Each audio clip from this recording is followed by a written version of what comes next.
तो जैसा कि आप सब लोग जानते हैं कि अभी कुछ दिन पहले CBSE ने एक नोटिस पब्लिश किया में उन्होंने बताया कि जो बोर्ड एग्ज़ाम का जो पैटर्न रहता था अब तक, उसमें उन्होंने काफ़ी चेंजेस किए हैं।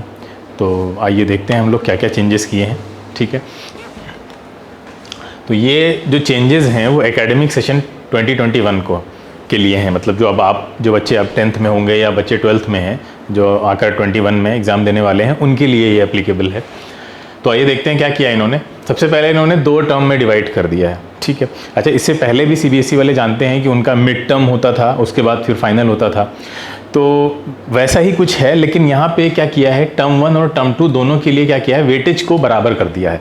वैसे क्या होता था, मिड टर्म जो आपका होता था वो एक तो स्कूल लेता था, ठीक है, स्कूल कंडक्ट कराता था, इंटरनल जिसको बोलते थे आप, और फिर उसका 20% बोर्ड में आपका ऐड होता था और 80% बोर्ड का वेटेज होता था। इस बार क्या किया है कि वेटेज को इक्वलाइज कर दिया है। ठीक है, 50% आपका टर्म 1 का वेटेज होगा और 50% टर्म 2 का वेटेज होगा। और साथ साथ जो मिड टर्म होता था, यानी जो टर्म 1 जिसको अब बोल रहे हैं हम, वो स्कूल कराता था, अब स्कूल नहीं कराएगा। क्या होगा, बोर्ड पेपर सेट करेगा उसका, और उसका जो इवेल्युएशन की जो एजेंसी होगी या इवेल्युएट करने वाले जो लोग होंगे, ठीक है, वो भी एक्सटर्नल एजेंसी होगी, यानी उसमें भी आपके स्कूल का कोई भी इंटरफेयर नहीं होगा। ठीक है, वो किसी भी तरह का वो इंटरफेरेंस नहीं कर पाएंगे उसमें।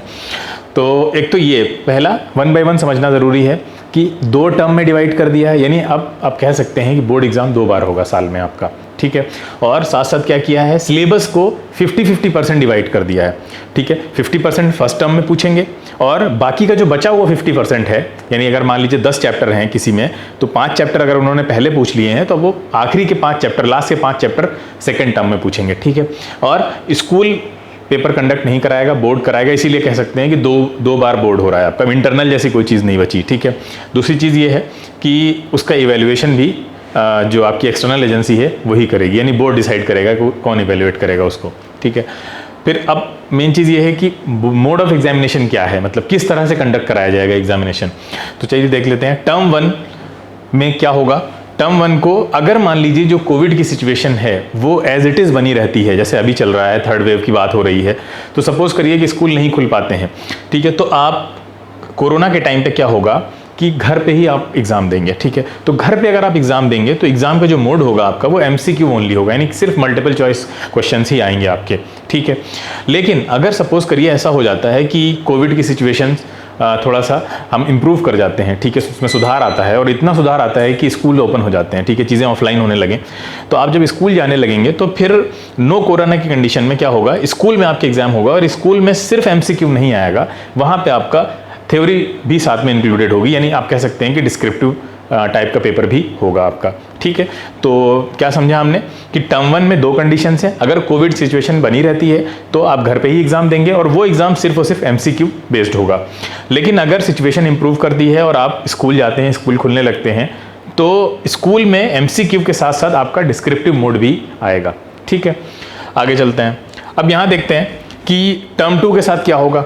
ठीक है, टर्म 1 की तो ये कंडीशन है। हाँ, टर्म 1 के बारे में याद रखिए, टर्म 1 की जो डेट नोटिस के अंदर दे रखी है वो नवंबर-दिसंबर है। ठीक है, आने वाला जो नवंबर-दिसंबर है उसमें ही होगा। ठीक है, और टर्म 2 की डेट जो दे रखी है वो आपका मार्च और अप्रैल है। ठीक है, तो टर्म 2 में क्या होगा, टर्म 2 में भी वही चीज़ है, अगर कोविड रहता है तो वो घर पे ही एग्जाम होगा आपका, और घर पे होगा तो किस मोड में होगा, MCQ मोड में होगा। और सेकेंड थिंग क्या है कि अगर कोविड सिचुएशन से हम लोग इंप्रूव कर जाते हैं, ठीक है, चीज़ें सुधर जाती हैं, तो अब स्कूल जाने लगते हैं, तो स्कूल में आपका MCQ और डिस्क्रिप्टिव या थ्योरी साथ में लिया जाएगा। ठीक है, तो अभी समझ में आ गया कि मोड ऑफ एग्जामिनेशन कैसा रहने वाला है। टर्म 1 आपका नवंबर-दिसंबर में होगा। ठीक है, और वो 2 कंडीशन है वहाँ पे, अगर कोरोना रहता है तो MCQ घर पे देंगे आप बैठ के, अगर स्कूल जाने लगे आप तो MCQ के साथ डिस्क्रिप्टिव भी आएगा। ठीक है, और यहाँ पे सेकेंड टर्म में भी बिल्कुल सेम चीज़ होगी, बस टाइमिंग अलग है, वो होगा नवंबर-दिसंबर में, ये होगा मार्च-अप्रैल में। ठीक है, आगे चलते हैं हम लोग।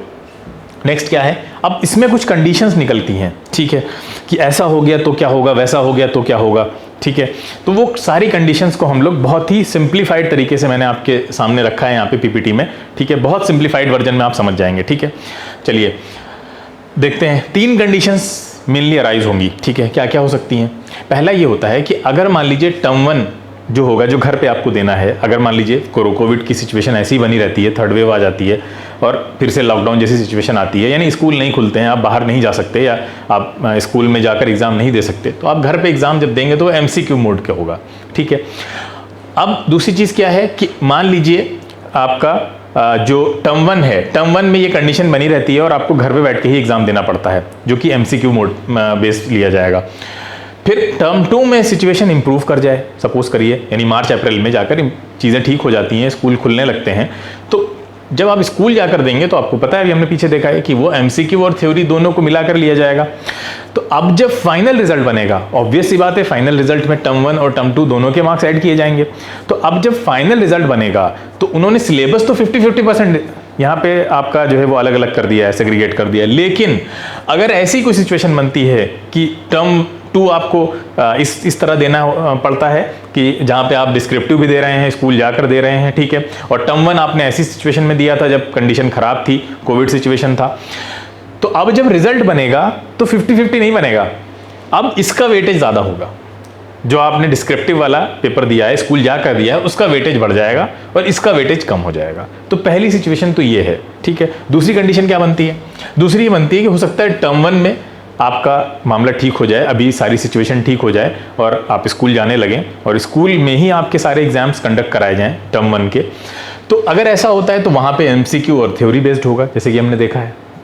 और टर्म 2 में सिचुएशन खराब हो जाए, सपोज करिए टर्म 1 में सिचुएशन ठीक रहती है, यानी इसका ठीक अपोजिट सिनेरियो अगर बनता है, तो टर्म 2 में सिचुएशन अगर खराब हो जाती है तो MCQ बेस्ड आपको घर पे देना पड़ेगा।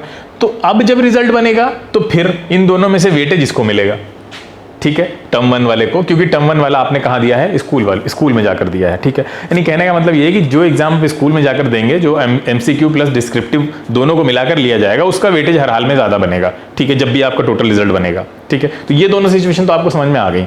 लेकिन अब आपके दिमाग में एक और क्वेश्चन आ रहा होगा कि व्हाट इफ कि ऐसा हो जाए कि हमें दोनों ही जगह सिचुएशन खराब हो जाती है, ठीक है, हम दोनों ही जगह अगर दोनों जगह डिस्क्रिप्टिव होता है तब तो कोई बात ही नहीं है, फिर तो वेटेज इक्वल हो जाएगा। लेकिन अगर मान लीजिए दोनों ही जगह आप MCQ देने पर मजबूर हो जाते हैं, कोविड की सिचुएशन ऐसे ही प्रिवेल करती है आगे, देन व्हाट, फिर क्या होने वाला है, फिर कैसे डिसाइड होगा, ठीक है। तो आइए उसको भी देखते हैं कि अगर मान लीजिए टर्म 1 भी आप MCQ बेस्ड दे रहे हैं घर पे बैठ के और टर्म 2 में भी सिचुएशन ठीक नहीं होती है, तो वो भी MCQ वाला हो रहा है, तो अब क्या होने वाला है? अब देखिए यहाँ पे बोर्ड ने आपके साथ कुछ जो है वो खेल खेला है। क्या खेल खेला है कि इन्होंने ये किया है कि अगर आप दोनों, अब देखिए, अब घर पे अगर आप एग्ज़ाम दे रहे हैं तो बहुत सारा एडवांटेज है, सभी के पास है, ठीक है, और काफ़ी अच्छे मार्क्स लाए जा सकते हैं, कुछ लोग चीटिंग भी कर सकते हैं, ठीक है, तो ये सारे सिनेरियो पॉसिबल है, ठीक है।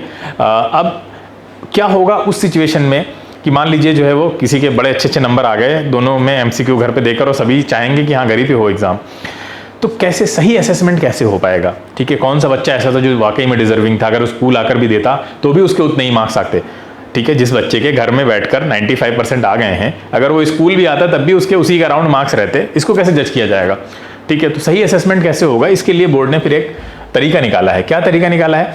इन्होंने डेटा एनालिसिस का एक तरीका निकाला है कि data analysis of marks of students will be undertaken to ensure the integrity of internal assessment and home based exams. यानी जो भी इंटरनल असेसमेंट और होम बेस्ड एग्जाम हो रहा है, उसकी सैंक्टिटी को, उसकी इंटेग्रिटी को बनाए रखने के लिए ये डेटा एनालिसिस का तरीका अपनाएंगे। डेटा एनालिसिस में क्या किया जाएगा?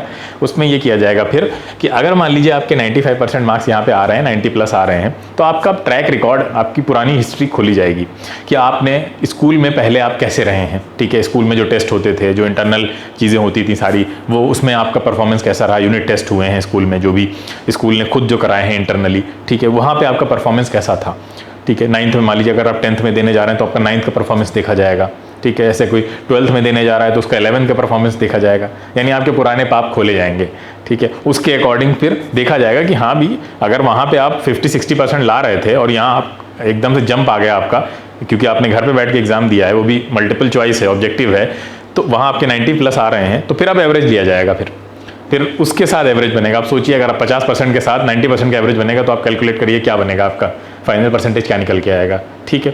तो ये इंश्योर किया गया है कि उसका कोई अनड्यू एडवांटेज ना ले पाए, ठीक है, जो रिलैक्सेशन दिया जा रहा है। क्योंकि आप सब जान रहे हैं कि पिछले साल तो पूरा ही सब कैंसिल कर दिया गया, उसके पहले भी कुछ पेपर कैंसिल हुए थे, तो ये सिनेरियो फिर से ना क्रिएट हो, तो एग्जामिनेशन कंडक्ट कराया जाए हर हाल में, कैसी भी सिचुएशन बनती है।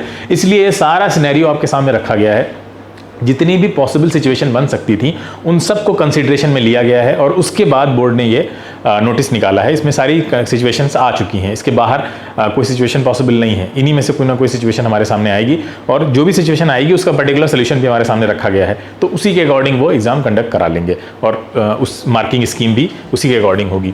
ठीक है, तो अगर ये सिनेरियो होता है तो फिर वो आपका पूरा इंटरनल यानी होम बेस्ड एग्जाम जो भी हुए हैं, जो भी आपने 11th में आपने जो भी किया है, 9th में आपने जो भी कुछ किया है, तो पूरा असेसमेंट के बेसिस पे आपके 12th के मार्क्स को आपको रैशनलाइज किया जाएगा या ये कह सकते हैं नॉर्मलाइज किया जाएगा। जैसे नॉर्मलाइजेशन होता है तो उसको नॉर्मलाइज कर देंगे, यानी किसी को बहुत ऊपर भाग रहे होंगे तो उसको पकड़ के नीचे ले आया जाएगा, एवरेज मार्क्स दिए जाएंगे आपको फिर उसके बेसिस पे। ठीक है, और अगर आपका वहाँ पे भी अच्छा होगा परफॉर्मेंस तो फिर ऑब्वियस सी बात है फिर वो बच्चा ही ऊपर जाएगा अल्टीमेटली।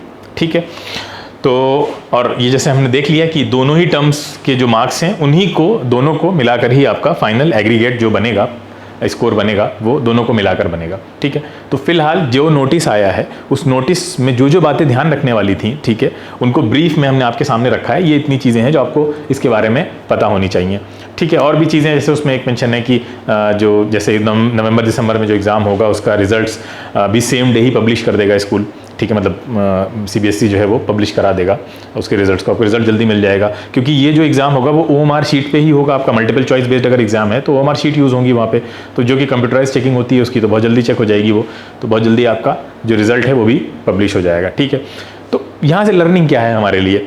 ठीक है, लर्निंग सबसे बड़ी ये है कि अब हमारे पास टाइम बहुत कम है, यानी नवंबर में मान के चलिए आपका एग्ज़ाम नवंबर एंड में हो सकता है स्टार्ट हो जाए, तो शुरू होने वाला है आपका एग्जाम। अब आपके पास क्या टाइम बचा हुआ है? अभी सिलेबस में जैसे CBSE ने ये तो कहा है कि जो सिलेबस इसके लिए आएगा वो 50% ऑफ द रैशनलाइज सिलेबस होगा, यानी जो सिलेबस वो रिड्यूस करेंगे, अभी कुछ सिलेबस को रैशनलाइज करेंगे वो। अभी तक तो वो जो 31 मार्च 2021 को जो सिलेबस उन्होंने निकाला था उसी के अकॉर्डिंग चलना है, लेकिन अभी वो हो सकता है जुलाई एंड में, उन्होंने कहा है जुलाई एंड में या अगस्त बिगिनिंग में वो अपना नया सिलेबस अपलोड कर देंगे जो भी होगा। तो उस सिलेबस का 50% आपका टर्म 1 में आएगा, उसी सिलेबस का 50% टर्म 2 में आएगा जो बच जाएगा रिमेनिंग वाला पोर्शन। अभी आपके पास कितना टाइम है? अभी आपके पास अगर हम जुलाई छोड़ देते हैं तो आपके पास अगस्त है पूरा, सितंबर है, अक्टूबर है, ठीक है, और नवंबर का कुछ पोर्शन है। अगर आप 3 महीने तो आपके पास पूरे हैं, तो आपको पढ़ाई में लग जाना है पहले तो। ठीक है, अब आपको हर एक चैप्टर, अब ये तो मान के चलिए कि अब तक जितने चैप्टर हो चुके हैं, जैसे अप्रैल से आपका सेशन स्टार्ट हो चुका है, तो अप्रैल से लेकर अब तक आपने जितने चैप्टर पढ़ लिए हैं, ऐसा नहीं होगा कि नया जो सिलेबस आएगा CBSE का रिड्यूस होकर तो उसमें वो चैप्टर गायब कर दिए जाएंगे। ठीक है, मुझे लगता है कि वो सारे चैप्टर्स आपके रहेंगे, या अगर उनमें से कुछ रिडक्शन होगा तो बहुत ज़्यादा नेग्लिजिबल होगा, बहुत माइन्यूट लेवल पे होगा, क्योंकि उनको भी पता है कि आप अब तक तो उसी के अकॉर्डिंग पढ़ रहे थे जो पहला सिलेबस था अब तक जो, तो वो आगे फिर ऐसा नहीं करेंगे कि उसमें से चीज़ें कम कर देना, आपकी मेहनत बर्बाद हो जाएगी। तो अब ये मान के चलिए जितने चैप्टर आपके हो गए हैं वो चैप्टर तो एज इट इज़ आने जा रहे हैं टर्म 1 में।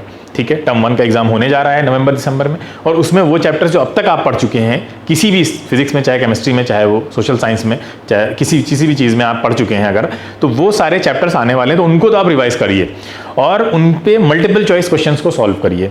ठीक है, वैसे हम भी एक सीरीज़ लाने वाले हैं आपकी फिजिक्स, केमिस्ट्री, मैथ्स, बायोलॉजी, इन चारों के लिए, कि उसमें आपका टर्म 1 के लिए जो जो चैप्टर्स हैं जो अलॉटेड हैं, जो आने वाले हैं, वो चैप्टर्स आपको पढ़ाए जाएंगे यहाँ पे, और साथ साथ उस चैप्टर के अंदर जो जो टॉपिक्स होंगे उन हर एक टॉपिक से जितने मल्टीपल चॉइस क्वेश्चंस बन सकते हैं। ठीक है, क्योंकि मल्टीपल चॉइस क्वेश्चंस में भी उन्होंने 3 कैटेगरीज रखी हैं, उसमें सिंपल भी होंगे, ठीक है, केस बेस्ड भी होंगे, ठीक है, और एजर्शन रीजनिंग बेस्ड भी होंगे क्वेश्चंस।